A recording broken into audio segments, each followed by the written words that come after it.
श्री स्वामी समर्थ. कशा आहात तुम्ही सर्व? मजेत आहात ना? मजेतच राहा, आनंदात राहा, आयुष्य आनंदात जगा, कारण की आयुष्य हे एकदाच मिळतं. आजच्या व्हिडिओत आपण जाणून घेणार आहोत की श्री स्वामी चरित्र सारा अमृत अध्यायाची फलश्रुती. पण ही फलश्रुती तर मी तुम्हाला सांगणारच आहे, पण त्याआधी हेही तुम्हाला सांगते. चल, मी तुम्हाला फलश्रुती सांगितली, कोणता अध्याय वाचल्याने काय फलश्रुती मिळते, पण याचा अर्थ असा नाही की फलश्रुती सांगितल्यानंतर स्वामी चरित्रामधील तो इच्छित काम्य अध्यायच रोज वाचावा.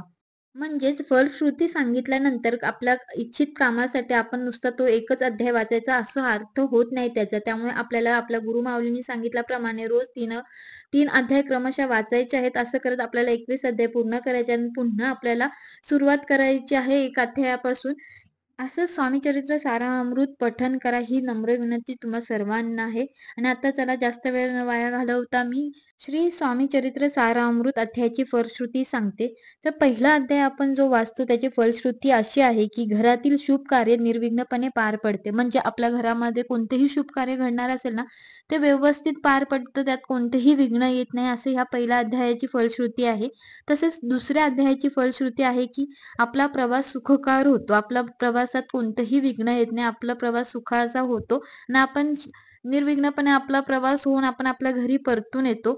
आणि तिसऱ्या अध्यायाची फलश्रुती अशी आहे की शासकीय कामकाज लवकर पूर्ण होतं. अध्याय 4 मध्ये आपल्याला घरात अन्न कमी पडत नाही असं सांगितलेलं आहे. 4थ्या अध्यायाची फलश्रुती अशी आहे की घरामध्ये कधीही अन्नधान्याची कमी होत नाही. 5व्या अध्यायाची फलश्रुती गुरुजवळ हट्ट करू नये. म्हणजे आपण जेव्हा स्वामी सेवेत येतो तेव्हा आपण काहीतरी इच्छा मागूनच स्वामी सेवेत आलेला असतो. पण आपण जेव्हा सेवेमध्येच रुजू होतो, कायमच सेवा करत राहतो, त्यावेळी गुरुजवळ हट्टही आपल्याला करायची इच्छा होत नाही. कारण की आपण न मागता सर्व गुरु आपल्यापर्यंत पोहोचवतात आणि जे आपल्यासाठी योग्य आहे ते आपल्याला गुरु देतात. म्हणून गुरुजवळ हट्ट करू नये. ही 5व्याची 6व्या अध्यायाची फलश्रुती संपत्तीचा गर्व होणार नाही.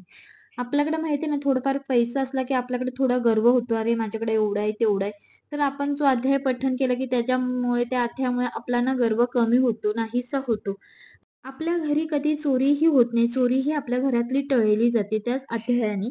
आणि 7व्या अध्यायाची फलश्रुती आपल्याला सद्गुरू प्राप्ती होते. 8व्यामध्ये आपल्याला संबंध बाधा नाहीशी होती. कोणती बाधा असेल, पिशाच्या बाधा वगैरे, असे दुसरे करणी बाधा वगैरे असेल, तर ती बाधा आपल्या आयुष्यात येत नाही किंवा अशी आयुष्यात होतेही नाही आपल्याला. आणि 9व्याची अंगी दानशूरपणा येईल. 10व्या अध्यायाची फलश्रुती आहे की संतती प्राप्त होईल. आणि 11व्या अध्यायाची गुरुसेवा घडेल व गुरुकृपा होईल. 12वा अध्याय गुरुसेवेत विघ्न येणार नाहीत. 13वा अध्याय चित्तशुद्धी होईल, गेलेले धन परत मिळेल. 14वा अध्याय श्री स्वामी समर्थ या नामाचा जप फलदायी होईल. 15वा अध्याय दारिद्र्य दूर होऊन संपत्ती प्राप्त होईल. 16वा अध्याय गुरुवर पूर्ण श्रद्धा ठेवून व्यवसायात प्रगती होईल. 17वा अध्याय गुरुभक्ती उत्तम होईल, गुरुकृपा होईल. 18वा अध्याय लहान वयातच मनुष्य सन्मार्गाला लागेल. 19व्या अध्यायात योगाभ्यासात प्रगती होईल. 20व्या अध्यायाची फलश्रुती अशी आहे की धर्मभेद भाव दूर होतील, अध्यात्म ज्ञान प्राप्त होईल, मार्गदर्शक मिळेल. 21व्या अध्यायाची फलश्रुती अशी आहे की संकटातून सुटका होईल. हे झाले 1 ते 21 अध्यायाची फलश्रुती. मी स्वामी सेवेत आल्यापासून माझ्यात काय बदल झाला ते तुम्हाला थोडक्यात सांगते. आणि मी स्वामी सेवेत आली तेव्हा पण मी स्वामींना माझ्या बाबतीत असं होते, तसं घडू दे ह्यासाठी सेवा केल्या होत्या. तर माझ्यात काय बदल झाला ते सांगते. मी गुरुजवळ हट्ट करत होती, पण आता मी गुरूंजवळ काहीही हट्ट करत नाही. मी फक्त माझं नामस्मरण, अध्याय वाचते, नित्यसेवा करते. आणि स्वामींना जे माझ्यासाठी योग्य आहे ते स्वामी माझ्यासाठी करत असतात. आणि माझ्याकडे ना संपत्तीचा असा गर्व नाही, पण मीपणा होता. अरे, माझे हे मिस्टर लय करतात, असं तसं मला वाटायचं. पण तो गर्वही आता नाहीसा झालाय.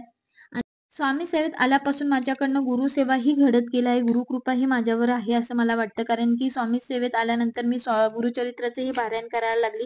आणि गुरुचरित्राचं पारायण करताना मलाही खूप सारे अनुभव आले त्या दरम्यान 7 दिवसात. त्या स्वामी चरित्र सारामृत वाचल्यामुळे माझ्यात खरंच हे जे फलश्रुती दिले तेवढे सर्व अनुभव आलेले आहेत असं मला वाटतं. कारण की मी स्वतः ते अनुभव घेतलेले आहेत. त्यामुळे मी तुम्हाला हे सांगते की स्वामी चरित्र सारामृत तुम्ही करा, नित्यसेवा करा, आवर्जून करा. खूप सारे आयुष्यातले प्रश्न दूर होतात, खूप अडचणी दूर होतात. आपोआप आपला त्या अडचणीतनं मार्ग आपल्याला सापडतो. असाही मार्ग आपण शोधायचा प्रयत्न केला की तो लवकर नाही सापडणार. पण तुम्ही गुरुसेवेत आला, गुरुची सेवा केली की तुम्हाला मार्ग आपोआप मिळतील. त्यातनं तुम्ही नक्की बाहेर पडणार यावर माझा विश्वास आहे. त्यामुळे नित्यसेवा आवर्जून करा. स्वामींचा जप करा, नामस्मरण करा.